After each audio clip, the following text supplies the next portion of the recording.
Hey, happy Monday, everyone. Hope you are doing well. It's a new week, and I am here at home. I'm off for the week for Thanksgiving break, and so much needed rest and relax for the time being, because you know how the holidays can be. We're starting the holiday season, and it tends to get chaotic and busy, but I'll take it. It's a beautiful day today.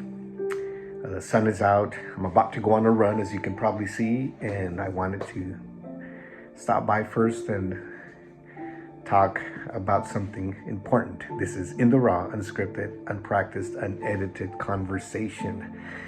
And, you know, I've always thought, and I've always taught as a teacher, that we are here to make a difference. Everybody is here to make a difference. Doesn't matter how you feel about yourself or what you think about yourself. We're all here to make a difference in somebody's life, and whether we want to or not, it happens. We are making a difference.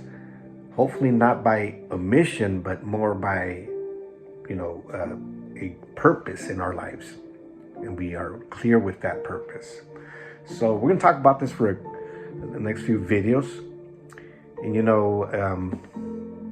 I've talked to different people for many years, and from all walks of life and different age groups. And one of the things that I very often hear is, I feel like my life doesn't matter. I feel like I'm living to please others, my family, my friends. But if you have been given your life to live, it will never be lived by anyone else. That's the truth. And that's what I always say. God uniquely made each of us with certain passions and talents and interests. So what I want to do is I want to talk about this, because maybe somebody out there is feeling like, your life doesn't matter, like you're just here pleasing other people. But I want to talk about how the church 2,000 years ago set an example that we still follow today. And that example is, we are here to make a difference in someone's life. So it doesn't matter what generation you're living in. It doesn't matter what your generation is. You can make a difference in your generation. You can accomplish things in your generation that will actually help other people in far beyond your existence and after you are gone. So I really believe that we all want to make a difference, that we're all here to make a difference. It's not just enough to do well.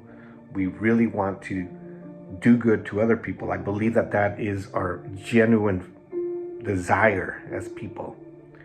And whether we are doing that or not, that's a different story. But I think we all agree on that, right? That we all want to do good in somebody else's life. And so we're going to look at some ordinary people that lived 2,000 years ago. And some of these ordinary people were people that had shaky backgrounds. Some of them were terrorists, some of them were prostitutes, the Bible says. And they saw a meaning to their life. They found a meaning to their life through Jesus, and they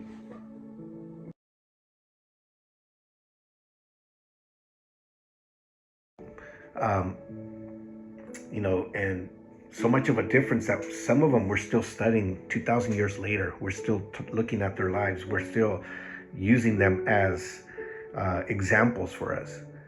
And, we are still seeing. We live in a world with a lot of problems. Problems are huge. We have, 3 billion people who are desperately poor, 1 billion people who are hungry. 30,000 children die every day of preventable diseases. These are devastating, really devastating times. Yet at the same time, we have opportunities like we've never had. I mean, we can travel around the world in 24 hours. We can send a message in a millisecond. The people, you know, the people nowadays have never been more educated or richer. And what's interesting to me is that it has been proven several times over that there's enough food on the earth to feed everyone on the earth. Enough for 2,500 calorie a day calorie diet. The food is there. Now I realize that the distribution and the solutions to these problems of poverty, they're not simple things. But the promise is there. The potential is there. So my hope and my prayer is that, that you take advantage of the extraordinary capacities that you can do, your little bit that you can do during these devastating times. You might not be able to travel the world and help every single person that is living in poverty or living a life that is unfortunate, but you can do something where you are. And that is what my hope is, that you would take time and say, what can I do to help people around me? How can I contribute to make a difference in someone else's life? So in the next few videos, we'll be talking about this, and we're going to talk about how we can make a difference in somebody's life. All right, well, I hope you have an amazing day, amazing week, and we will see you soon. Take care.